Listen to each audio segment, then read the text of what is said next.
Herru, ekki bara byrja þér? Bara þegar þú vilt. Já, bara gaman að fá þig eins og. Já, takk fyrir. Það er nú búin að standa svolítið lengi til.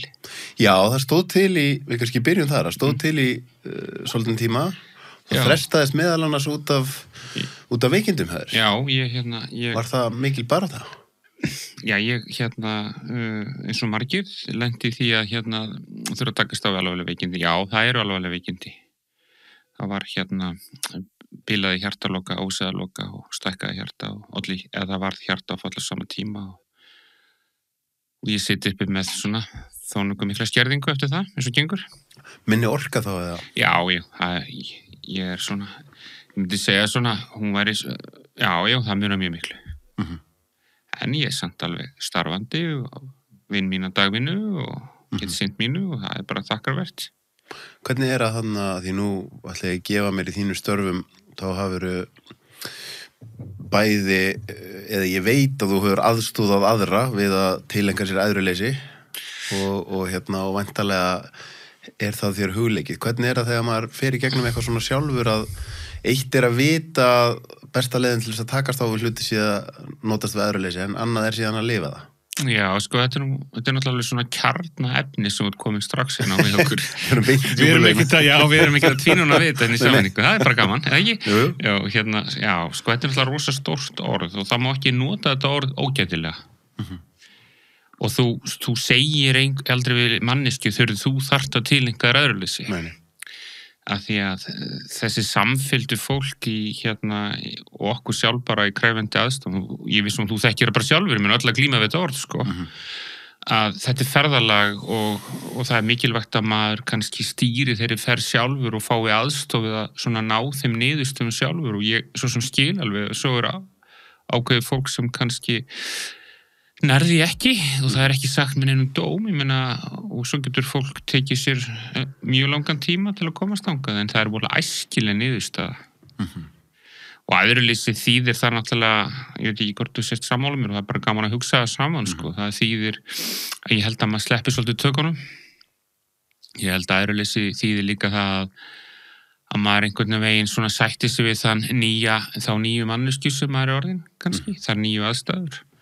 Það þýðir alls ekki að maður sé endilega eitthvað réttlæta einhverja þjáningu en maður er að réttlæta ákveðna úrvinnslu og það er aldrei mikil munur á þessu tvennu. Ok, þjáning og úrvinnsla, því í mínum huga er að lykil, svona ég myndi segja svona kjarnin í æðruleysinu er að ef maður raunverulega getur ekki breytt einhverju, að þá sé náttúrulega ekkert annað í stöðun en að sætta sig við það. Og vinna með því. Já, ég aftur að þessu, það er æskileg niðurstaða.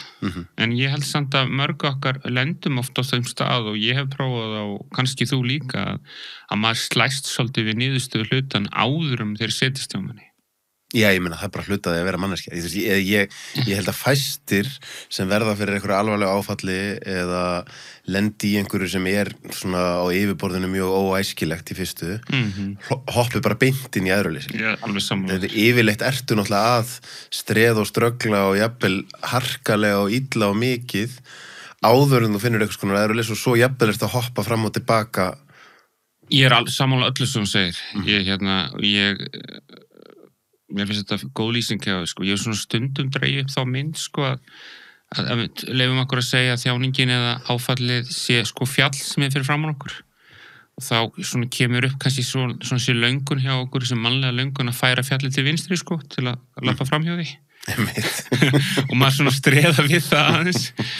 Það er gott að hugsa í myndum, sko, en ég held að við sem komin að fjallinu og nú tækjum við eitt skrif einu og við vitum ekki alveg hvert að leiður okkur. Það er æðruleysi mínum huga. Segðu þetta aftur. Þá gengur maður að fjallinu og tekur eitt skrif í einu og við vitum ekki hvert svo leiður okkur, sko. En það er æðruleysi mínum huga. Já, þetta orð, ég rætti þetta svolítið við hann Egil Ólafsson. Já. Það er svona satt í mér að því að hann er að glíma við Parkinson og mamma mín er líka að glíma við Parkinson og það er svona stendur þetta mér nærri. Og þá var það með þetta, sko, þú veist, þegar út allt í hennu, sko, þessi flotti, stóri, mikli maður með þessa rosalega rödd, þegar hann allt í hennu, sko, vaknar stundum á mótnana og bara getur ekki nota röddina, þá, þú veist, þá getur verið kannski eða fyrsti klukkutíminn fari bara í að, þú veist, að líkaminn þannig þann daginn að þú veist, átt erfitt með að koma þér í sokka og buxur, að þá, þú veist, að aðlaga sig þá að því að það sé þá verkefnið og sigurinn sé eitthvað sem áður var algjörlega sjálfsagt, sko. Já, ég meina, þetta er endurskilgreining á lífi og þú vilt að lýsa þessu vel frá þínu bæi, þín eigin reynslu heim og þessum þú kynst hjá öðrum. En ég meina, en eins og þú sagðir áðan og þetta er ferli að komast á þennan stað. Og það er alltaf misjandi hvað aðferðir og hvað lífskoðanir við höfum. Ég meina, ég svona, áfalla vinna er í mínum huga oft sko svona þrítengd vinna, ég hugsa oft sem þríetning. Það er annars vegar, maður svona þarf að endurskilgreina tengsli við sjálfan sig, hver maður er, og það er líka ákveðin endurskilgreining á tengslu við annað fólk og stöðu sína gagnvart þeim en það er líka ákveðin endurskilgreining á tengslinu við þess orð sem við getum kallað tengsl, tilgangu fyrir ekki aðri máttur Guð, sko, það er svona þriða hornið, sko, á þrýningnum. Og öll þessi horn, ef við hugsaum þetta áfram myndrand, krefjast heilmikill að vinnu. Hvað með hornið sem þú talar tengsl við annað fólk? Af því að, sko, hversu stór hluti í þínum huga af því þegar að fólk er að glíma við eitthvað erfitt, hvort sem það er mitt, þú veist, veikindi eða áfall eða eitthvað getur verið mitt tregð, eða þú veist, við erum held ég bara öll, það er bara manneskjan, en sérstaklega kannski í litlu landi eins og Íslandi, þá erum við svolítið upptekin á áliti annara og við viljum vera sterk og við viljum geta borið okkur vel, að það einhvern veginn, ég sætti mig ekki við að aðrir sjáu mig svona, eða ég sætti mig ekki við að ég muni mögulega setja á annað fólk að ég þurfi aðstoð eða eitthvað slíkt. Já, ég meina, þetta er allt hlut að þessu horni, við lefum okkur að nota bara þrýtningin áfram saman, en það er líka það að viðkomandi sá sem verður fyrir áfallinu líka breyttur, þannig að það er að hans viðhorf og sýn er líka breytt og það getur verið kræfjandi fyrir fólki í kringum hann, það er kannski svolítið að umgangast nýja mannesku og það er ekkert að ætlast til þess alltaf að fólk geti sett sig í spor viðkomandi þó það gjarna vilji það, en svo er önnur hlið á þessu líka að hinn þjáði getur líka verið svona pínulítið trublandi starf, hann minnir fólk á hverfuleika lífsins og við getum báður verið farnir hérna á eftir, sko. Og þannig að það getur verið ögrandi starf og þannig að ég vil eftir verða nú heilmiklega svona breytingar á félagstengslum, en það er mikilvægt að hinn þjáði fái kannski hjálp við að vinna með sínu nánustu og hinn nánustu fái líka aðstoð til að vera meðviðkomandi og það er kannski verið svolítið mitt hlutskipti í lífinu í rúm 20 ári í þessum vinnum sem ég hef verið í að það er ofta að hjálpa fólki að tala saman og heyra í hvort öðru líka, sambúða fólk, fjölskyldur. Og það er fjölskyldur sem svona ekki iðka hugsunarlestur, þeim gengur langt best.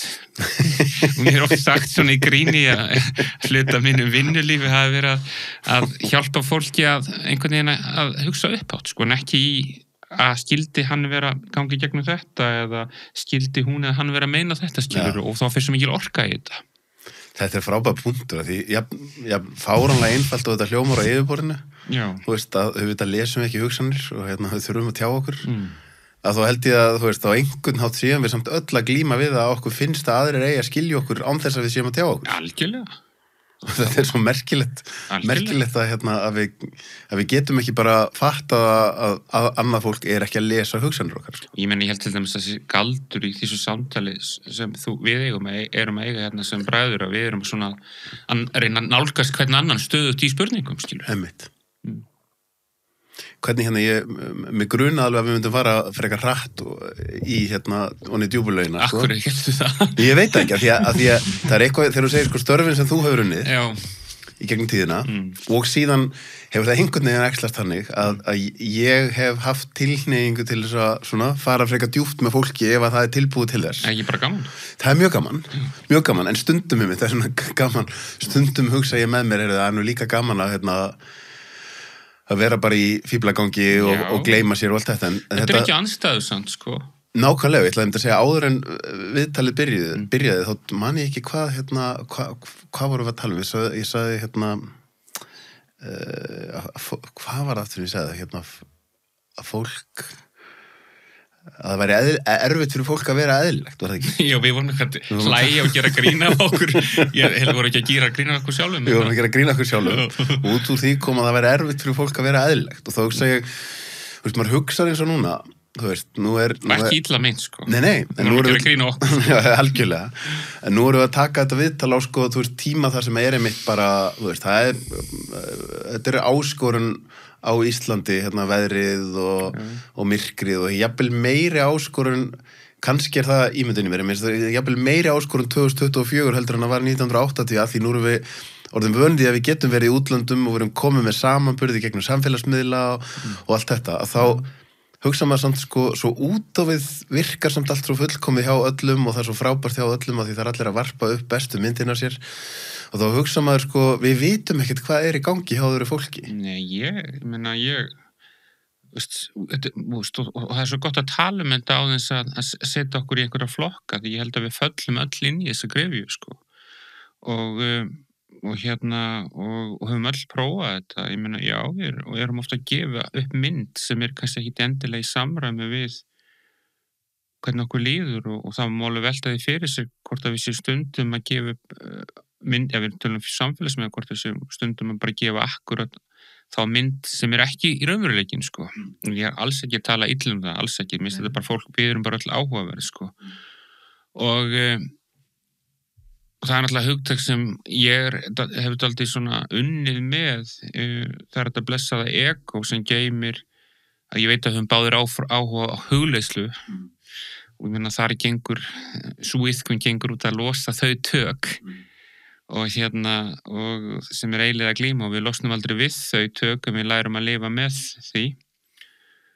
Að ég sé það hérna á stúdíónu, þetta er allt skírskotun í hugleiðslu henni sem er ræðislegt, er ekki rétt túlkað? Jú, það er alls konar hlutir úr hinum og þessum pörtum að heiminum, sko. Já, akkurat, sem er bara frábært. Og sumir þeir að koma frá einmitt löndum þar sem er búddismi og það sem er svona mikil áhersla á hugleiðslu til dæmis. Sem er náttúrulega bara í öllum hefðum, líka henni í kristnu hefð, sko.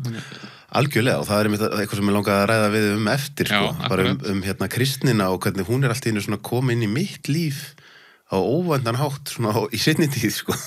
Sko, þetta er allt svona ferðalög. En já, ég meina, og svo gerist það í mannkynssöguna, við verðum einhvern veginn fjölmiðlar og förum að flytja fréttir af okkur og það er alls myndir af því og ég held að það endurspegli kannski svolítið þörfin okkar að viðhalda egónu og ég meina það eru fullt af skilaboðun það að líkanlega treysti, ferðalög og lífsins listi semdir. Þetta er náttúrulega þessu er haldið mjög sterkt fram á netinu. Góða punktur. Það er bara og það má ekki setja þetta upp sem gagnrýni, skilur. Nei, alls ekki. Þetta er bara svona áhugavert. Ég alls ekki, því við myndum örugglega heldur ekkit vilja að samfélagsmiðlarnir vera uppfullir af fólki að tala allar sínar þyngstu og erfiðustu stundir og allt væri ömurlegt, sko. Það væri heldur ekkit gott. Ég var að sé fólk gera það líka, sko, og það verið ekkit alltaf verið hjálplegt, sko. Og ég er ekki heldur að gagnrýna það, sko. Nei, ég meina nákvæmlega, gott þú segir ekki heldur að gagnrýna það, því á endanum er það ekki þetta svolítið það sem að svona þessi dómharka sem er kannski hinn póllinn við umburðarlyndi að einmitt að tilenga sér að vera ekki að dæma, þú veist, þetta er allt einhvern veginn eins og það á að vera og fólk má vera eins og það vill vera og ef maður setur sér í spor annarra þá áttar maður að sjá því að, þú veist, hver er ég til að vera að dæma það hvernig aðrir gera hlutina? Já, líka bara tengt þessu, ég meina, við höfum enga forsendu til að þekkja sögu hvers og eins fullkomlega og ég held að samfélag okkar hafi lent á villigötunum tíma að við fórum að kveða upp alltaf stóra dóm fólk, sko, og vitandi voðalega lítið bakgrunn, reynslur og þá hlið sem er verið að dæma, sko. Nákvæmlega. Og ég bara, veist, að því varst að vísa til trúarbragðana sem tölum bara í fleirtölu, þar viskan er bak við öll, sko, að ég meina, er þetta ekki einna kjarnabóðskapun og þarna að vera ekki að setja sig á þannig stað? Það hefði ég haldið, sko. Já, ég líka, ég hef bara ekki gáðar en það. Nei, menn algjörlega, og þegar þú segir þetta, þá er þetta svo augljóst fyrir mér að þetta er hárrétt hjá þér, að í hraðanum og einhvern veginn svona, þú veist, þetta að setja upp grímur og vera einhvern veginn, að þá allt í hennu verður til einhver svona stemning það sem að ég vil trúa því að mikill meirihluti Íslendingar sé í grunninn umburðarlynt fólk. Já, held ég líka. En þegar að reiðasta fólki sem að hefur hæst á ákveðnu tímapunkti nær svolítið tökum, að þá vilja allir tilheyra. Og þá einhvern veginn erfitt að þú sér kannski einhverju samræðum þar sem er að tala illum eitthvað, að þú sér þá gæinn sem segir, heyrðu hérna, akkur eru við að tala illum þessa manneskju að henni fjärstættri? Akkur eru við að dæmi þessa manneskju? Af því þá upplifir þú kannski að þér verður bara útskúfað og það ekkert gaman. En ég held líka bara fyrir okkar innri vinnu, þegar við föllum í þessa gryfju, þá náttúrulega erum við ofta að endurspegla alveg gríðarlega mikla okkar eigin innri vanlíðan, okkar eigin vanmátt og okkar eigin skugga, sko, því að við höfum þá öll. Nákvæmlega, það eins og Guðni Gunnars vinnum við talar að við erum í raun og veru einhvern veginn alltaf að birta okkur sjálf. Já. Þú veist, þannig að það hvernig þú talar annað fólk, það hvernig þú dæmir annað fólk, þá ertu ákveðin átt að dæma sjálfa þig og ákveðin að hluta af sjálfu þér. Já, ég meina, ég mjög sammála þessum boðskapi Guðna sem náttúrulega í sjálfu sér orðið mörg 1000 ára gamall og finnst í öllum heimslöndum. Einmitt.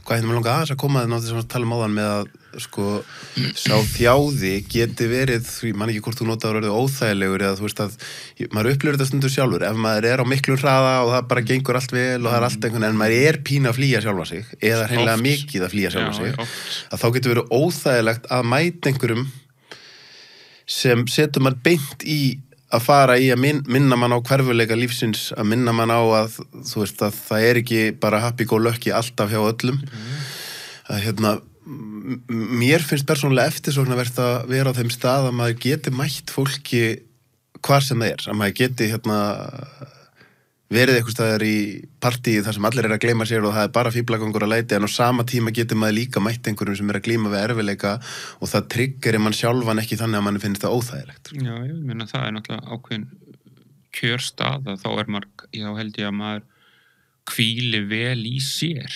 Einmitt. Þetta svona góða enska orð að vera content, sko. Einmitt. Og það náttúrulega svolítið áhugavert með hugan okkar eða heilabúið að það getur náttúrulega upplegað margar tilfinningar í einu og þetta oft alveg mikilvægt í samfélginu sem maður hefur átt með fólki og það hefur alveg kennt manni þetta að ég hef alveg upplegað mestu gleði og mestu sorg og sömu mínútunni, sko. Hvernig lýsir það sér? Já, ég meina, ég hef bara séð fólk vera að takast á við gríðarlega mikla sorg en leið geta sótt í mjög fallega tilfinningar sem kannski tengist fólkinu sem í kringu það eða ég meina að upplifa þrátt fyrir átíðindin von í einhverju öðru skilur og það bara að finna ótal dæmi þannig. Og maður hefur oft þurft að kenna börnum þetta sem verða fyrir áfallum að þau eru oft svolítið hissa og þau sína oft okkur fullorðna fólkinu akkurat þetta, þau geta fengið stór tíðindi en stuttu seinna verið fann að sinna einhverju í herbygginu eins og leikaður slíku en svo komið aftur inn í sorgina, sko. Einmitt. Og þá fyrstum fólk að hugsa betur má þetta? Já, þetta er hugurinn okkar að vinna. Já, getur þetta ekki beinlínis verið sko nauðsynlegt að að því við erum að ræða þessum áfall og áfallavinnu að svona miðað við það sem ég hef séð af því nýjasta úr fræðanum að þá sko að fara inn í áfalli til að prósessa og til þess að vinna í takmarkaðan tíma en síðan getur verið gott einmitt að þú veist fara í fjallgöngu eða horfa á fótboltaleik að í raun og veru getið orðið svona, svo ég nota enska orðið svona counter-effective ef að maður er of mikið bara hringsólast í því sem er erfitt og maður að glíma við, sko. Sko þú sagði sko setningu sem ég langar aðeins að fara dýpra inn í sem er gríðarlega mikilvæg. Okay. Þú sagði sko nauðsynlegt að fara inn í áfalli og prósessera, þetta er alveg kjarnatriði vegna þess að við höfum sko, öfgin er alltaf löngun okkur til að fara frá áföllunum. Við fara aldrei inn í þau, en við náum aldrei árangum með áföllunum nema að fara inn í þau að þeim, sko. Og ég átti alltaf merkilega reynslu sem ég langar að deila með þér og þú þekki kannski líka úr hugleiðslunni að ég man einhvern tímann þegar ég var að hugleiða að þá fekk ég allt í einu svona erfiða mynd úr mínu eigin áfallasögu og þá var alltaf bara hugleiðslan búin að kenna mér að fara að en ekki stökkva frá því af því að það er svo margt í boðskapnu núna í nútímanum, heyrðu, þetta gerðist ég get ekki rætt það, ég ætla ekki að takast á við það, ég ætla frekar að leysa það með einhverjum ytri þáttum, sko og annu aftur ekki dómur, þetta er mannlegt en þetta er náttúrulega ekki rétta leiðin það þarf að vera bæði. Þessi þáttur áskriftaþáttur. Inni á sölvitryggva.is fá áskrifundur aðgengi að öllum útgefnum þáttum, aukaefni og nýjum þætti í hverri viku.